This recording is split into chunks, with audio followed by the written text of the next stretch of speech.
કેમ છો મજામાં? भाई लोग, गैंगस्टर लॉरेंस बिश्नोई का बड़ा खुलासा। लॉरेंस की पिस्टल से अतीक को ठोक डाला।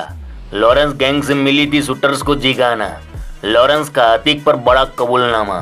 अरे मामा, यूपी के कुख्यात माफिया बंधु अतीक और अशरफ के हत्याकांड में बड़ा खुलासा हुआ है और ये खुलासा किया है खतरनाक गैंगस्टर लॉरेंस बिश्नोई ने, जो फिलहाल साबरमती से दिल्ली की जेल आ चुका है, लेकिन बाहर उसके गुर्गे पूरी तरह सक्रिय है, जो लॉरेंस के इशारों पर काम कर रहे हैं। दरअसल जेल में बंद गैंगस्टर लॉरेंस बिश्नोई के कारनामों की तह तक पहुंचने के लिए एनआईए उससे पूछताछ में जुटी है। लॉरेंस बिश्नोई एक एक कर एनआईए के सवालों का जवाब दे रहा है और इस पूछताछ में लॉरेंस का एक बड़ा कबूलनामा सामने आया है। गैंगस्टर लॉरेंस बिश्नोई और माफिया बंधु की हत्या के बीच एक बड़ा कनेक्शन सामने आया है। लॉरेंस ने एनआईए को अतीक अशरफ की हत्या में इस्तेमाल जिगाना पिस्टल के बारे में राज उगला है। गैंगस्टर लॉरेंस बिश्नोई ने बताया आखिर जिगाना पिस्टल कहां से आई थी। दरअसल एनआईए ने लॉरेंस बिश्नोई से एक सवाल पूछा, क्या अमेरिका से मंगवाई जिगाना पिस्टल से अतीक अशरफ की हत्या की गई थी? लॉरेंस ने सवाल का जवाब दिया।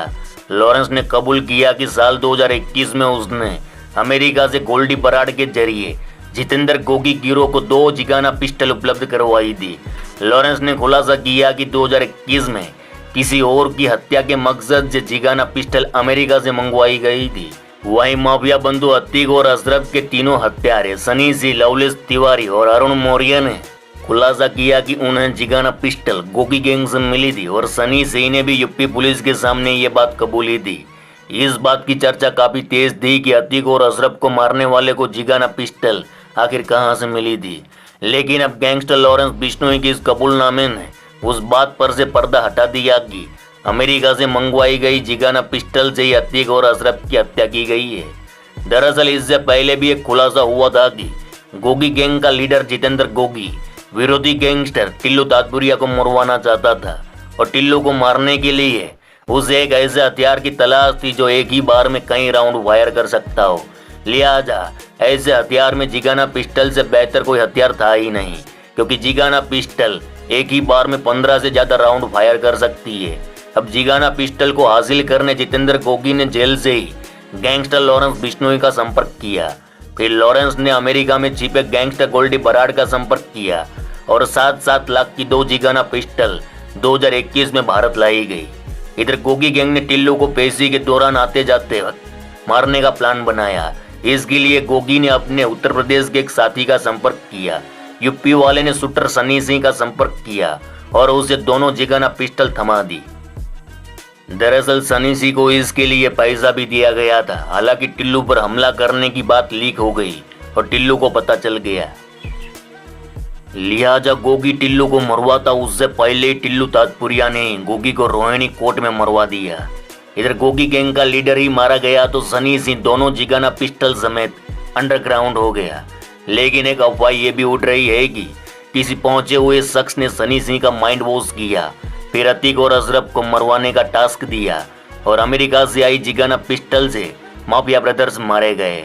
और अब उसी जिगाना पिस्टल का कनेक्शन देश के सबसे बड़े गैंगस्टर लॉरेंस बिश्नोई से जुड़ रहा है। अरे मामा, लॉरेंस ने और भी चौंकाने वाले खुलासे किए हैं जिससे पूरे उत्तर भारत की पुलिस फोर्स में हड़कंप मच गया है। अब बात पंजाबी सिंगर सिद्धू मूसेवाला के कत्ल की साजिश की। तफ्तीश में ये बात पहले ही साफ हो चुकी है कि लॉरेंस बिश्नोई और उसके साथी गोल्डी बराड ने ही सिद्धू मूसेवाला का कत्ल करवाया था। लेकिन अब पूछताछ में लॉरेंस ने यह बताया है कि इस काम के लिए उसने अपने साथी गोल्डी बराड को हवाला के जरिए पूरे 50 लाख रुपये भिजवाए थे और इन रुपयों का इस्तेमाल कत्ल को अंजाम देने की पूरी साजिश में किया गया। गोल्डी बराड पहले ही इस कत्ल की जिम्मेवारी अपने ऊपर ले चुका है। अब आपको लॉरेंस बिश्नोई की वह हिट लिस्ट दिखाते हैं जिसमें उसने अपने दुश्मनों के नाम लिख रखे हैं। इस हिट लिस्ट में जहां बॉलीवुड के सुपरस्टार सलमान खान का नाम सबसे टॉप पर है, वहीं बाकी नाम उन गैंगस्टर और अपराधियों के हैं जिसके साथ उनकी पुरानी रंजिश रही है। गैंगस्टर लॉरेंस बिश्नोई ने पिछले कई सालों से सलमान खान को टारगेट पर ले रखा है और उन्हें मारने की कोशिश कर चुका है और अब एनआईए की पूछताछ में उसने अपनी वही पुरानी बातें दोहराई है। इस प्लानिंग के मुताबिक उसने न सिर्फ सलमान खान को मारने अपने शूटर को सुपारी दी, बल्कि उन्हें काम पर लगा दिया था, यानी सलमान की फीडिंग तक लगा दी गई थी। यही नहीं, पहली कोशिश में फेल होने पर पूरे 4 लाख रुपये खर्च कर सिर्फ सलमान खान को मारने के लिए एक हाई एंड राइफल भी खरीदी थी। बिश्नोई ने कहा कि 1998 में सलमान की ओर से राजस्थान में किए गए काले हिरण के शिकार के मामले में वह उसे हर हाल में सबक सिखाना चाहता है। इसके लिए उसने अपने शूटर संपत नेहरा को भी जिम्मेदारी सौंपी थी। संपत ने मुंबई में सलमान खान के घर की रेकी भी की, लेकिन तब संपत के पास सलमान को दूर से गोली मारने के लिए कोई राइफल नहीं थी, इसलिए वह सलमान की जान नहीं ले सका।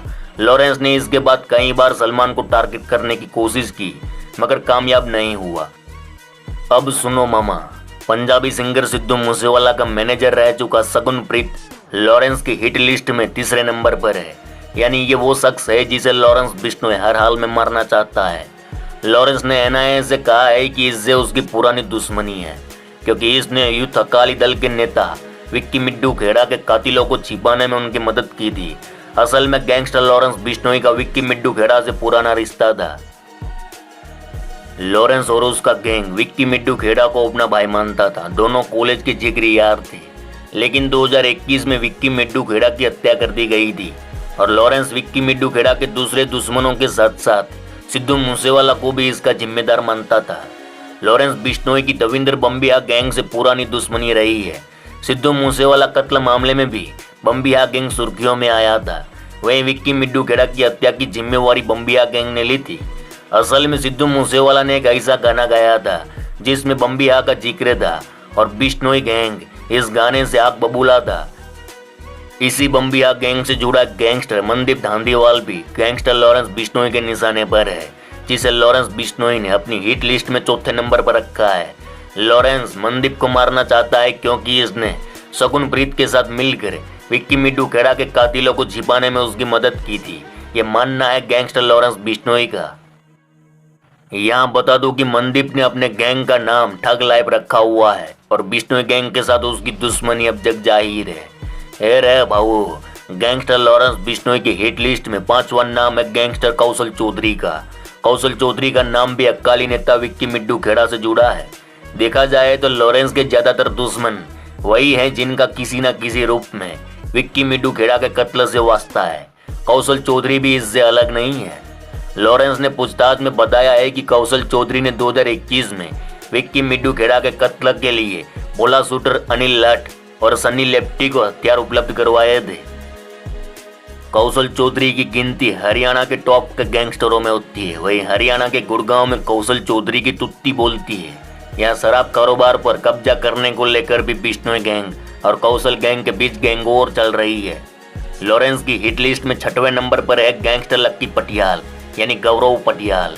लक्की पटियाल इन दिनों बम्बिया गैंग का सरगना है, यानी दविंदर बम्बिया के एनकाउंटर के बाद से लक्की पटियाल उसका गैंग चलाता रहा है। यह गैंगस्टर भी लॉरेंस बिश्नोई के निशाने पर है, क्योंकि लॉरेंस बिश्नोई और उसके गैंग का ये मानना है कि लक्की पटियाल के कहने पर ही उसके करीबी और गोल्डी बराड़ के भाई गुरलाल बराड़ की हत्या कर दी गई थी। लेकिन लक्की पटियाल के निशाने पर होने की एक ही वजह नहीं है, दूसरी वजह यह भी है कि दूसरे दुश्मनों की तरह लक्की ने भी विक्की मिड्डू खेड़ा के कत्ल को अंजाम देने वाले शूटरों को छिपाने और उनकी रेकी करने वालों की मदद की थी और इस हत्याकांड को आर्मेनिया से पूरी तरह ऑपरेट किया था। आज लक्की पटियाल आर्मेनिया में छिपा है। वहीं 7वें नंबर पर है गैंगस्टर अमित डागर, जो बम्बिया गैंग का सदस्य है और विक्की मिड्डू खेड़ा हत्याकांड की साजिश में शामिल था। वहीं 8वें नंबर पर है गैंगस्टर गुरप्रीत सेखो, जो विक्की गौंडर गिरोह का सदस्य है, जिसके साथ लॉरेंस बिश्नोई की दुश्मनी बहुत पुरानी है। 9वें नंबर पर है गैंगस्टर रमी मसाना। ये वो गैंगस्टर है जिसने राजस्थान के संगरिया में ग्रामोत्थान विद्यापीठ में चल रहे छात्र चुनाव के दौरान लॉरेंस बिश्नोई के मामा के लड़के को मौत के घाट उतार दिया था। तब से लॉरेंस बिश्नोई रमी मसाना के पीछे पड़ा है। अब और एक सनसनी सुन लो। उत्तर प्रदेश के एक बाहुबली नेता का गैंगस्टर कनेक्शन सामने आया है। इसके बाद से जांच एजेंसियों की रडार पर यूपी का बाहुबली नेता आ गया है। बताया जा रहा है कि अयोध्या के बाहुबली नेता विकास सिंह के तार लॉरेंस बिश्नोई और उसके गैंग से जुड़ते पाए गए। राष्ट्रीय जांच एजेंसी के सामने लॉरेंस बिश्नोई ने विकास सिंह का नाम लिया था। जांच में सामने आया है कि बिश्नोई गैंग से जुड़े गैंगस्टरों के अलावा हरियाणा और पंजाब के गैंगस्टरों को अयोध्या का बाहुबली नेता विकास सिंह पनाह देता है। कई जांच एजेंसियां विकास सिंह से पूछताछ कर चुकी है, लेकिन सवाल यही है कि आखिर अब तक विकास सिंह पर कोई एक्शन क्यों नहीं हुआ। ये तस्वीरें देखो। बताया जाता है कि ये तस्वीर साल 2022 विधानसभा चुनाव के वक्त की है। बाहुबली नेता विकास सिंह के साथ सिद्धू मूसेवाला मर्डर का मास्टरमाइंड और लॉरेंस बिश्नोई का भांजा सचिन बिश्नोई दिखाई दे रहा है। सिद्धू मूसेवाला की हत्या के बाद सचिन बिश्नोई विदेश भाग गया था। साथ ही बाहुबली नेता विकास सिंह के साथ शूटर कपिल पंडित और बिश्नोई गैंग से जुड़े शूटर दिखाई दे रहे हैं। ऐसे दावे न्यूज चैनलों पर किए जा रहे हैं। बताया जाता है कि बिश्नोई गैंग के शूटर हमेशा अपने चेहरे को ढककर रखते थे। सबसे चौंकाने वाला खुलासा ये हुआ है कि पंजाब के मोहाली में इंटेलिजेंस बीडिंग पर पीआरजी अटैक करने वाला एक आरोपी देवांशु विकास सिंह के यहाँ काम करता था और साये की तरह रहता था, जबकि दूसरा आरोपी दीपक सुरखपुर भी विकास सिंह के यहाँ पनाह लेता था। सूत्रों के मुताबिक विकास सिंह एक बाहुबली नेता के साथ मिलकर बिश्नोई गैंग के जरिए उत्तर प्रदेश में एक बड़े माफिया को निपटाने की प्लानिंग कर रहा था, लेकिन प्लान फेल हो गया। विकास सिंह एनआईए के रडार पर है। अयोध्या के महाराजगंज के देवगढ़ के रहने वाले विकास सिंह पर 21 मुकदमे दर्ज है। सूर्य प्रताप सिंह और भूटानी सिंह का बेटा विकास सिंह हिस्ट्री शीटर भी है। उस पर हत्या, आर्म्स एक्ट, गुंडा एक्ट, हत्या के प्रयास समेत कई गंभीर धाराओं में केस दर्ज है।